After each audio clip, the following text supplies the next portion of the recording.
उत्पत्ति के ग्रंथ 42 अध्याय का मनन। ये अध्याय में 38 वचन लिखल गल बाटे। ये 38 वचन में जौन सारांश बाटे वो ये हवा कि याकूब अपने पुत्र के बुलैना और उनसे कहना कि हम सुने भाई के मिस्र में अन्न बाटे, यही बदे वहाँ पर तू सब जा हमरे बदे अन्न खरीद के ले आवा। ये बदे वो भेजना वहाँ पर। वो 10 पुत्र मिस्र देश में गए ना। एक जानकारी पहले के 6 वचन में बाटे। ओकरे बाद 6वां वचन से 10वां वचन तक के भाग में ये भाई लोग यूसुफ से मिलना, उनसे मिल के उनके दंडवत करना। यूसुफ के वो सब नहीं पहचानना, लेकिन यूसुफ उनके पहचान लेना और उन पर यीशु देश का भेदिया होए का आरोप लगना। तब वो सब कहना हम देश का भेदी नहीं है जा, हम कनान देश का याकूब का संतान है जा। एक तो गैल ना और एक हमरे पिता के पास बा। ऊपर यूसुफ उस सब से कहना तहरे में से एक के जाए के वो बच्चा के लिए आवा, नहीं तो हम तहके न छोड़ा। उनके बंदीगिरी में डरना। 10वां वचन से 17वां वचन तक के भाग में अगर देखा जाए तो 3 दिन बंदीगिरी में रह के बाद 18वां वचन से 25वां वचन तक देखे पर तीसरा दिन यूसुफ उनके भाई के बाहर बुलेना और उनसे कहना एक व्यक्ति यहाँ पर बंदी गृह में बंधवा रही हैं और तू अपने घर वालन का भूख मिटावे बदे अन्न के ले जा और अपने छोटा भाई के हमरे पास ले आवा, तब तक कि हमरे पास बंदी बना रहे हैं और उनके जाए बदे कहना। तब रूबेन बहुत दुखी भईना और वो कहना कि निसंदेह हम अपने भाई के बारे में दोषी पाई। काहे बदे के जब वो हमसे गिड़गिड़ाए के विनती कईना तब हम ये देख के कि उनकर जीवन कैसे संकट में पड़ल बाटे उनकर नहीं सुन ली। यही प्रकार से हम इस संकट में पड़ल बाई जा, लेकिन यूसुफ सिमोन के बंदी बनाए के अपने पास रख लेना।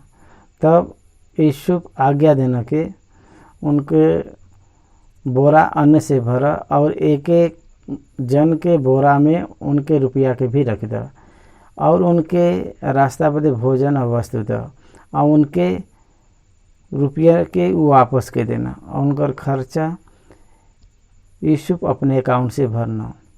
और 26 वचन से 28 वचन तक देखे पर सराय में जब एक लोग अपना गधा के चारा देवे बदे अपन बोरा खोलना, तब उनका रुपया बोरा के मुंह पर रखल गया दिखलाई दिले। तब वो अपने भाई से कहना परमेश्वर ये हमसे का कहना। अब 29वां वचन से 34 वचन तक देखल जाए तब ये कनान देश में अपने पिता याकूब के पास सेना और अपन सारा वृत्तांत उनके सुनना। स्वामी कहना तो अपने में से एक हमरे पास छोड़ के अपने घर वालों के भूख मिटावे बदे कुछ हमरे पास से ले जा और अपने छोटे भाई के हमरे पास ले आवा। तब हमके विश्वास हो जाए कि तू भेदिया नहीं है, सीधा लोग है। फिर हम तेरे भाई के तहके सौंप देब और तुम ए देश में लेन देन कर सकला। 35 वचन से 38 वचन तक के भाग में वो अपना बोरी से अन्न निकाले लगना। तब का देखना कि एक एक लोगन का रुपया का थैली उनके बोरा में रखल बाटे। तब रुपया का थैली के देख के वो और उनकर पिता डर गए ना। वो नहीं जानता न कि यूसुफ उनके मुफ्त में अन्न के देले बयान। ये बात उनके पता नहीं रहा। यही बदे जब वो दोबारा जाइए तब दुगुना उनके रुपया दे के मोल लेवे बदे वो सब विचार करना। तब उनकर पिता याकूब उनसे कहना हमके तू निर्वश कर देले बया। देखा यूसुफ तो नहीं बयान और सिमोन भी नहीं है ना, अब तू बिन्यामीन के भी ले जाल चाहत बया, हम बिल्कुल न भेजो। ये प्रकार से वो कहना। रूबेन अपने पिता से कहना अगर हम तहरे पास न लिए तब तो हमरे दोनों पुत्र के मार डलहा, तो हमके हमरे हाथ में सौंप द और हम तहके फिर से हम तोहके पहुँचा दे। काहे बदे? हमार पुत्र तोहरे साथ न ले जी हैं। कैसे? हमरे और राहेल के द्वारा जन्म लेवल गया दुए बयान, इनकर भाई मर गए ना, इनके हम नहीं खोज सकीला। हम उनके बुढ़ापा के अवस्था में शोक के साथ अधलोक में उतरल नहीं चाहत भाई। ये प्रकार से 42 अध्याय में ई जानकारी हमके लिखल गयल बाटे। वचन का मनन करब। यहाँ उत्पत्ति का ग्रंथ 42 अध्याय पहला वचन से हम पढ़ब। जब याकूब सुनना मिस्र में अन्न बाटे, तब मिस्र देश में भारी अकाल पड़ल और सारा पृथ्वी भरे में वहाँ भारी अकाल फल गया। अकाल में आहार न रहे पर प्रजा भूख से मर जाला, दुखी होला। याकूब के तब तक 66 पुत्र पोता और पोते रहना, पुत्र और पोता रहना, और भूख से उ सब पीड़ा में बयान। उनका दास और दासी सब दुखी बयान। याकूब का मन व्याकुल हो गया। वो इंक्वायरी करना और कहना अन्न मिली, मिस्र में अन्न मिली, वो ई जान लेना। तब वो अपने पुत्र से कहना तू एक दूसरे का मुंह काहे देखत बया। याकूब अपने पुत्र से कहत बया तू एक दूसरे का मुंह काहे देखत बया, मिस्र में अन्न बाटे। देखा हम सुने बाई के मिस्र में अन्न बाटे, यही बदे तू लोग वहाँ जाए के हमरे बदे अन्न ले आव, जैसे हम न मरे लेकिन जीवित रहे। The responsibility of the elder of the family, परिवार के मुखिया के परिवार के हर एक सदस्य का जरूरत को पूरा करल जाए, ऐसा उनके व्यवहार के रखे के चाहिए। वही बात यहाँ पर याकूब करत बयान। वास्तव में उनके पितरन के मिस्र में जाए बदे अनुमति नहीं देवल गए रहा। अब्राहम अकाल पड़े के कारण मिस्र में जाए के कौने प्रकार से नष्ट हुई ना, ई सब बात उ सब जानत रहना। इसहाक के परमेश्वर मिस्र में न जाए का चेतावनी देना, ई बात उ लोग जानत रहना। मिस्र देश उनके बदे एक निर्दोष देवल गल देश रहा। ए प्रकार से ऐसा उ सब सोचत रहना। उ लोगन के मिस्र में जाए के आहार लेवे का परिस्थिति आ गया। पिता संकोच न कई के मिस्र में जाए बदे आज्ञा दे देना। जहाँ पर हल मिलला वहीं पर जाई मानव का सहज कर्तव्य हो। यही प्रकार से याकूब को 10 पुत्र रुपया के लेके मिस्र में गए ना, और यूसुफ को 10 भाई अन्न मूल्य लेवे बदे यूसुफ के गए ना, और यूसुफ का भाई बिन्यामीन के साथ नहीं भेजना कि कहीं ऐसा न हो कि उन पर कोनो विपत्ति आ जाए। ये प्रकार से याकूब उनके साथ नहीं भेजना। ये प्रकार से जो लोग अन्न मोल लेवे गए ना, उनके साथ में इस्राएल के पुत्र भी है ना। कहे कि कनान देश में भारी अकाल पड़ रहा और मिस्र में रिच हो गया। और मिस्र में तो यूसुफ बड़ा अधिकारी रहना, और यूसुफ अपने हाथ से अन्न बेचत रहना। जब यूसुफ का भाई वहाँ आई ना, तब वो अन्न बेचे की स्थिति में रहना, पर्सनली अन्न के बेचत बन। यही बदे जब यूसुफ का भाई वहाँ आई ना, तब वो भूमि पर मुंह के बल गिर के उनके दंडवत के ना। It is the style of greeting for Canaanites. कनानी ओ प्रकार से नमस्कार करना, यही प्रकार से मुंह के बल गिर के उनके दंडवत के ना। उनके देख के यूसुफ पहचान लेना, लेकिन उनसे अन्य लोगन जैसे प्रश्न करल जाला वैसा प्रश्न करके पूछत बायन, तू कहाँ से आवत बाया। उनके देख के यूसुफ तो पहचान तो लेना, लेकिन उनके सामने भोला बन के कठोरता के साथ उनसे पूछना, तू कहाँ से आवत बाया। वो कहना हम कनान देश में अन्न मूल्य बदे आल बई। यूसुफ तो अपने भाई के पहचान लेना, लेकिन वो लोग उनके नहीं पहचानना। यूसुफ तो अपने भाई के पहचान लेना, लेकिन यूसुफ बड़ा हो गल बयान। अब यूसुफ के 39 साल भयल बाटे। 17वां साल में उनके बेचल गल रहा। 17 वर्ष से और 39 वर्ष अगर देखल जाए तो 22 वर्ष हो गया। बायोलॉजिकल ग्रोथ रहला, भौतिक रूप से वो बढ़ला। वो 17 वर्ष का रहना जब वो बच्चा रहना, तब उनके बेचल गया। अब वो 39 वर्ष का बयान, 39 वर्ष का बयान। अब वो भरपूर पुरुष हो गल बा। उनकर भाई उनके नहीं पहचान पैना। और वहाँ पर वो बयान ऐसा कल्पना करे का चांसेस नहीं रहा। काहे बदे के उनके वहाँ पर दास बनाए के इस्माइल के बेच दे रहना, यूसुफ का भाई उनके बेच दे रहना। यही बदे उ सब के उनके पहचाने का कोई भी चांस नहीं रहा। लेकिन वो उनके पहचाने ला। काहे बदे के ये लोग उनसे उम्र में बड़ा रहना। जब वो लोग डिपार्ट भई न तब उनका भाई बड़ा रहना। यही बदे उनके पहचान बहुत आसान रहा। वो 10 लोग एक साथ अना। यूसुफ के जब बेचत रहना तब वो 10 लोगन का टीम ऐसे ही रहा। और अभी भी वो 10 लोगन का टीम उनके आँखी के सामने वो पहचान लेना। और यूसुफ का अपन सपना याद आया। और यूसुफ अपने उस सपना का याद कई के जौन उनके बारे में देखे रहना, उनसे कहे लगना, तू भेदिया है, ये देश का दुर्दशा का देखे बदे आल बया। यूसुफ कौनो प्रकार से अपने भाई के अपने पास रखे का अभिलाषा रखना, कोई भी प्रकार से उनके देश में लियावे बदे मन के रखना।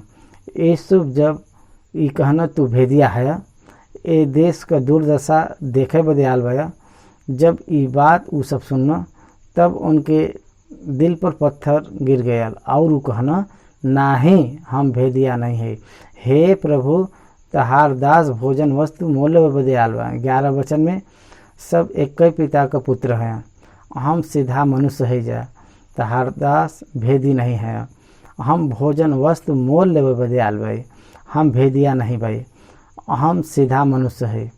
यूसुफ कहना फिर साबित करके दिखावा। और 12वां वचन में वो कहना, नहीं तुम ये देश को दुर्दशा देखे बदे ही आल बाया। वो कहना हम तहार दास 12 भाई है जाए। अब वो लोग अपने स्टोरी के बतावत बा, हम तहार दास 12 भाई है जाए। वो कहना हम तहार दास 12 भाई पाई जाए। और कनान देशवासी एक ही पुरुष का पुत्र है, छोटा इस समय हमारे पिता के पास बयान। और एक जात रहना मतलब एक मरगल बयान। तब यूसुफ उनसे कहना, हम तो तह से कह दिले भाई कि तू भेदिया है, सो ए प्रकार से तू परखल जइबा के फिरौन का जीवन का शपथ, जब तक तहार छोटा भाई यहाँ न आवा तब तक तू यहाँ से न निकल पैबा। तू जवन कहानी बताए बा वो सत्य बाटे के नहीं, पता चले बदे तू अपने छोटा भाई के यहाँ पर ले आवा। तू अपने में से एक के यहाँ पर भेजा कि वो तारे भाई के लिए, और तू सब लोग बंधुआई में रहबा। ये प्रकार से तहार बात परखल जाई कि तोहरे में सच्चाई बाटे के नहीं। अगर तू सच्चा न ठहरबा तब तू फिरौन का जीवन का शपथ तू निश्चय भेदिया समझल जाइबा। तब वो उनके 3 दिन तक बंदी गृह में रखना। यूसुफ जानत रहना उनकर भाई जौन कहे बान वो सत्य बाटे। फिर भी उनके भेदिया बताए के वो उनके बंदी गृह में डरना। 3 दिन बीत गए। 3 दिन होए के बाद 18वां वचन में देखे पर तीसरा दिन यूसुफ उनसे कहना, एक काम कर के जीवित रहबा। काहे बदे का हम परमेश्वर का भय मानत भाई। अगर तू सीधा मनुष्य बाया था तो सब भाई में से एक जन एक बंदी गृह में बंधुआ रहा। देखो पहले वो का कहना, तहरे में से एक जन जा और बाकी सब लोग बंदी गृह में रहा। अब का कहत बयान कि तू सब भाई में से एक जन ए बंदी गृह में बंदी रहा और बाकी सब लोग घर चलल जा। ये 10 भाई एक के भी खोवल नहीं चाहत रहना भाई, एक के भी नहीं खोवल चाहत ना। फिर भी ऐसा परिस्थिति आ गया। अपन छोटा भाई के पास हमरे पास ले आवा, ए प्रकार से तहार बात सच ठहरे और तू मार डालो न जेबे। तब वो वैसे ही कहना, परिवार में अकाल होए की वजह से भोजन मस्त ले जाए बदे अनुमति देना। तब वो आपस में कहना, रूबेन कहना, निसंदेह हम अपने भाई के विषय में दोषी भाई जाए। ये प्रकार से आज हम एक कारण संकट में पड़ल भाई जाए। इब्रानी भाषा में वो सब बात करत बयान। मिस्र का भाषा अलग बाटे और कनान का जौन भाषा बा अलग बाटे। कनान देश में ये लोग इब्रानी भाषा में बात करत रहना। वास्तव में वो लोग जब बात करत रहना तो यूसुफ के दो भाषा आवत रह, वो दोनों भाषा में बात कर सकत रहना। यही बदे उनके समझ में आवत रह उ सब का बात करत बा। उनके सामने रहे वाला स्वामी के उनकर भाषा नहीं पता बाटे। ये प्रकार से उनके ऐसा लगत रहा उ उनके भाषा में बात करत बा, लेकिन यूसुफ उनकर भाई बयान उनके भाषा पता बाटे। अब उनके ई पता नहीं रहल, उ लोग आपस में बात करत रहना। जब उ हमसे गिड़गिड़ाए के विनती कईना तब हम ई देख के कि उनकर जीवन कैसे संकट में पड़ल बाटे उनकर नहीं सुनना। ये प्रकार से ऐसे न्यायी के आज हम लोग पावत बाई जा। हमरे में से एक लोग बंदी होए वाला बाटे। ऐसा एक दूसरे से बात कही के दुखी होत बान। रूबेन उनसे कहना, का हम तहसे नहीं कह रही कि लड़के का अपराध मत बना, लेकिन तू नहीं सुन ल। देख अब उनके लहू का पलटा लेवल जात बाटे। ये बात जब यूसुफ सुनना तब वो समझ गए न कि भाई लोग पश्चाताप करत बयान और वो दोनों भाषा के जानत रहना और वो जान गए न वो दुखी होत बयान और उनके याद करत बा। तब उनके पास से हट के रोए लगना और उनके पास लौट के फिर बात करे लगना और उनमें से सिमोन के छाट निकलना और उनके सामने बंदी बना के रखना और उनसे कहना, जा अपने परिवार के भोजन वस्त्र ले जा। तब यूसुफ आज्ञा देना कि उनकर बोरा अन्न से भर द और एक एक जन के बोरा में उनके रुपया के रख द, फिर उनके रास्ता बदे सिधा द। यही बदे उनके साथ ऐसे ही करल गया। यूसुफ के प्रेम के देखो, यूसुफ को उनके 3 दिन कारागृह में रखब। यूसुफ उनके भेदी कह के उनके पीड़ा दे। ये सब उ प्रेम से कहना। उनकर भाई उनके पास उनके पिता के लेके आवे के चाहिए प्रकार से आशा रख के वो ऐसा करत रहना। उनके ऊपर द्वेष बाटे ऐसे नहीं करत ना। 26 वचन से 28 वचन तक देखे पर वो यात्रा में बा। तब वो अपन यन कंधा पर लाद के वहाँ से चल देना। जब उनमें से एक अपने गधा का चारा देवे बदे अपन बोरा खोलना तब उनका रुपया बोरा के मुंह पर दिखाई दिले और वो चौक गई ना और वो अपने भाई से कहना कि हमार रुपया तो लौटाए देवल गल बाटे, देख वो हमरे बोरा में बाटे। तब उनके जी में नहीं रहल और वो एक दूसरे के तरफ भय से ताके लगना और उनके साथ भला भया, लेकिन उनके जी नहीं रहल। काहे बदे कि उनकर पाप वो प्रकार से डरावत रहा। प्रभु उनके भाई के ऊंचा उठेना। ई लोग वो सब नहीं जानत ना। ऊपर से उनके भाई के बारे में उनके भाई के बोरा के मुंह पर रुपया रखा देख के वो व्याकुल भइना और उनके खुशी होके चाहिए, लेकिन वो व्याकुल हो गल बा। जेकरे मन में पाप निवास करला वो आनंद के अनुभव नहीं कर पावला। ऊपर से वो आनंद उनके दुख के रूप में दिखाई देवे लगला और वो कनान देश में अपने पिता याकूब के पास ही न और आपन सारा वृतांत उनके ये प्रकार से वर्णन करना कि जवन पुरुष वो देश का स्वामी बायन वो हमसे कठोरता का बात कहना और हम के देश का भेदिया कहना। तब हम उनसे कहले कि हम लोग सीधा लोग है जा, हम भेदिया नहीं है जा। हम 12 भाई एक ही पिता का पुत्र है जा। एक तो जाता रहना लेकिन छोटका इस समय कनान देश में हमारे पिता के पास में बयान। तब वो पुरुष जौन वो देश का स्वामी बयान हमसे कहना कि ऐसे मालूम हो जाए कि तू सीधा मनुष्य बाया, कि तू अपने में से एक के हमारे पास छोड़ के अपने घर वालन का भूख बुझावे बदे कुछ ले जा यहाँ से, और अपने छोटा भाई के हमारे पास ले आवा। तब हमके विश्वास हो जाए कि तू भेदिया नहीं है, सीधा लोग है। फिर हम तहरे भाई के तहके हम सौंप देवे, और तू ए देश में लेन देन कर सकल। ये सब उ लोग याकूब के बतैना। ये सब सुने के बाद याकूब दुखी भइना। ये कही के अपने अपने बोरा से अन्न निकाले लगना। तब का देखना के एक एक जन का रुपया का थैलिया उनके बोरा में रखल बाटे। तब रुपया का थैली के देख के ऊ और उनकर पिता और डर गेना। तब उनकर पिता याकूब उनसे कहना कि हमके तू निर्वस कर दिले बाया जा, यहाँ अब यूसुफ नहीं रहेगी ना और सिमोन भी नहीं है ना, अब तू बिन्यामीन के भी ले जावल चाहत बा। ये सब विपत्ति हमरे ऊपर आज पड़ल बाटे। भाई और बहन लोग, आप बतावा, सच बतावा, यहाँ पर ये का प्रतिकूल परिस्थिति बाटे, यह अनुकूल परिस्थिति बाटे। आप बतावा, हम मनुष्य ही जा, परमेश्वर का काम जब हम समझ नहीं पाइले जा तब हम ओके प्रतिकूल समझी ले जा। कितना अनुकूल परिस्थिति बाटे। भोजन वस्त्र खरीदे बदे ले जावे वाला रुपया वापस मिलल, मुफ्त में उनके अन्न देवल गया, और ऊपर से वो रुपया भी उनके वापस देवल गया।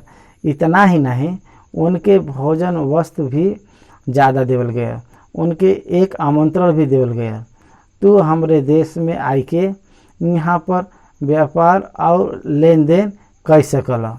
ये प्रकार से आमंत्रण उनके देवल गया। ये पॉजिटिव बाटे। फिर याकूब ये विषय के नेगेटिव में काहे लेत बयान। याकूब चाहत न के ऊ कनान देश में रहे के चाहिए और उनकर बच्चा कनान में रहे के चाहिए। यही प्रकार से उनके साथ जौन कुछ भी होत बाटे ऊ प्रतिकूल बाटे। ये भावना में ऊ रहत बयान। परमेश्वर का योजना के जे नहीं समझला, ऊ परमेश्वर के इच्छा के जो नहीं समझ पावला, उनके अनुकूल परिस्थिति प्रतिकूल परिस्थिति के तरह दिखाई देला। आध्यात्मिक रूप से देखे पर लाभदायक बात, भौतिक रूप से देखल जाए तो ऊ हमके हानिकारक लगला। यही बदे इर्मिया 29:11 में इर्मिया लिखे बयान, जौन कल्पना हम तहरे बारे में करीला ओके हम जानीला, वो हानि का नहीं लेकिन कुशल का बाटे, और अंत में तहार आशा पूरा करब। कौन से बात कुशल का बाटे। यरूशलेम शहर के छोड़ के, भवन के छोड़ के बाबुल के देश में जाई, कुशल का बात बाटे। लेकिन परमेश्वर कहत बयान, भलाई के बदे हम वो योजना के बनाए भाई, हानि बदे ओके नहीं बनाए भाई, ऐसा कहत बयान। ये प्रकार से भयल इस 70 वर्ष में वो इतना बाबुल देश में वृद्धि के पहिना के परमेश्वर स्वयं उनके वापस आवे बदे कहना। तो उनमें से आधा लोग वापस आई ना, और बाकी लोग वहाँ पर ही सेटल होगी ना। एस्तेर वो प्रकार से सेटल होए वाला में से एक बाटे। यही बदे परमेश्वर के इच्छा के न जाने पर हम डर जाइला जा, और हर एक परिस्थिति हमरे विपरीत में बाटे, ऐसा विवाद करे लगला जा। सेवकाई में भी ऐसे ही होला, परिस्थिति विपरीत बा ऐसे ही हम सोचिले जा, लेकिन वह अनुकूल बाटे, ये हमरे समझ में नहीं आवला। याकूब वही प्रकार से कहना हमके निर्वस करल चाहत बया। ये बात सत्य बाटे कि परमेश्वर ओके निर्वस करल चाहत बयान। ये 12 पुत्र के उनके हाथ में देवल चाहत बयान। होए से इका होए से अगर बिन्यामीन वहाँ जाए तो बिन्यामीन अगर यूसुफ से मिले बजे जाए तो सिमोन चल गए ना, यूसुफ मर गए ना, बिन्यामीन के भी हम ना देख पाए, उनके वापस न आवे दिए, हम निर्वस हो जाए। ऐसे काहे कहत बयान। सच के जानब हमसे नहीं हो पावला, हम मनुष्य ही जा। यही बदे परमेश्वर के द्वारा करल गल का हमके समझ में नहीं आवाला। यूहन्ना सुसमाचार में 2 अध्याय में दाखरस खत्म होए के बाद माता मरियम वहाँ व्याकुल हो गई और प्रभु के पास आई के सहायता करे बदे विनती करे बहन। पानी के दाखरस बनाए के पहला अद्भुत कार्य वहाँ करी हैं, ई बात उ नहीं जानत नहीं। कौनो प्रकार से सहायता करे बदे वो विनती करत बहन। यही बदे परमेश्वर हमरे जीवन में जवन योजना के रखन उ हमरे बदे लाभ बदे होला, हानि बदे नहीं होला। ई जब हम जान जाब तब हानि लगे पर भी हम आगे बढ़ सकीला जा।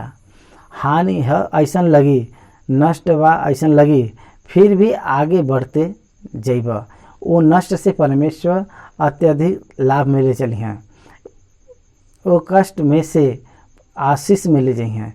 ये सच्चाई के हम में से कितना लोग जाना ना प्रतिकूल में देखे वाला परिस्थिति बाटे, ए प्रकार से ऐसा वो देखत बा, लेकिन वो अनुकूल परिस्थिति बाटे ये भावना में नहीं जा पावत बा, वो मैच्योरिटी में नहीं जा पावत बा। वो प्रकार से यवेद नदी के पास उनकर भाई उनके मारे बदे आवत बा, ऐसा याकूब सोचना, लेकिन उनके गले लगा बदे आवत ना, ऐसा वो नहीं सोचना। प्रतिकूल वही भावना मनुष्य ऐसे ही होला। कौनो भी छोटा प्रतिकूल परिस्थिति लगे पर, कोई छोटा कष्ट आवे पर, ओह परमेश्वर हमरे प्रतिकूल में ये सब करत बयान, ऐसा सोचे लगना। हमरे अनुकूल में परिस्थिति के बदले के प्रक्रिया ये सब होत बाटे, ऐसा कितना लोग सोचत बान। यही बदे पराड में शिफ्ट आवक चाहिए। पराड में शिफ्ट का मतलब बाएं जाए वाला दाएं जाए और दाएं जाए वाला बाएं जाए, पूरा तरफ से बदलाव आवे के चाहिए। तहरे सोच में बदलाव आवे चाहिए, तहरे सोच में, तहरे जीवन में होए वाला घटना में सोचे घटना का सोचाली के सोच के बदलाव को अच्छी तरीके से सोचने के चाहिए। तब प्रकार से आर्थिक समस्या हम सबके बाटे, आर्थिक परिस्थिति के देख के व्याकुल हो के चिंतित हो के गिर जैब तो का लाभ होई। उ आर्थिक परिस्थिति आवे के कारण ओमिन वृद्धि के पावे बदे आपके अंदर एक एक आशा आवला। तहके अगर समृद्धि का अगर देखे के बाटे तो तहके पहले अकाल का बाटे ई समझे के चाहिए। ये दोनों एक्सपीरियंस के जब आप अनुभव करब तब तो आप सही मायने में समृद्धि के आनंद के अनुभव कर सकला। याकूब ए प्रकार से बात करत बान जैसे उनकर पुत्र उनसे दूर हो जी हैं। रूबेन अपने पिता से कहना, अगर हम उनके तहरे पास न ले आई तो तू हमरे दोनों पुत्र के मार डला, तू उनके हमरे हाथ में सौंप दा, हम तहके उनके पास तहरे पास फिर पहुँचा दे। रूबेन का बड़ा बेटा रूबेन है, यही बदे उनके 2 पुत्र बाटे। अगर हम उनमें से एक पुत्र के न ले आई पाए तो तू हमरे दोनों पुत्रन के मार डलहा, मतलब हम दुगना सजा के भुगते बदे तैयार भाई। अगर हम तहरे एक पुत्र के न ले आई तो तू हमरे दोनों पुत्र के हम खोई देब, यही बदे हम निश्चय उनके हम वापस ले आई। ऐसा उ कहत बयान। उ कहना हमार पुत्र तहरे संगे न जी हैं, काहे बदे कि उनकर भाई मर गई ना और अब वो अकेला रह गल बयान। ये दोनों राहेल के द्वारा यूसुफ और बिन्यामीन, राहेल और याकूब के द्वारा जन्म लेवल गल बयान। ये उनकर संतान है। याकूब को बुढ़ापा में ये दोनों का जन्म भयल, यही बदे कहत बयान कि इनकर भाई मर गई ना और इनके हम न भेजब और वो अकेला रह गल बयान। यही बदे जौने रास्ते में तू जइब, अगर उम्मीद अगर इन पर कोई विपत्ति अगर आई पड़े तो तोहरे कारण हम वो बुढ़ापा के अवस्था में शोक के साथ अधोलोक में उतर जाब। हमारे आखिरी दिन में हमके शोक के दिन में बितावे के पड़ी, यही बदे हम एके न भेजब। वो कहत बयान। अकाल के तीव्रता बढ़ गया, बच्चा खाए बदे तड़पत बयान। याकूब के देखे से याकूब जिद में बयान, बिन्यामीन के अगर न ले जाब तो नहीं जा सके ले जा। तब तक सिमोन वहाँ बंदी बन के रही हैं। साधारण रूप से फिरौन जेके बंदी बनावना ओके मार डालना। बंदी बनाई मतलब ओके मार डालब ही हवे। यही बदे याकूब डरत बयान। सिमोन गयल बयान, ऊ भी मरगल हुई हैं ए भावना में ऊ रहत बयान। इजिप्ट का लोग कोई के भी अगर बंदी बनावे पर तुरंत मौत का सजा देना। ये प्रकार से याकूब उस समय के परिस्थिति के देख के ऊ दुखी होत बा। ये अध्याय के यहाँ पर हम समाप्त करत बा। याकूब बिन्यामीन के मिस्र में भेजे पर अनुमति नहीं देना।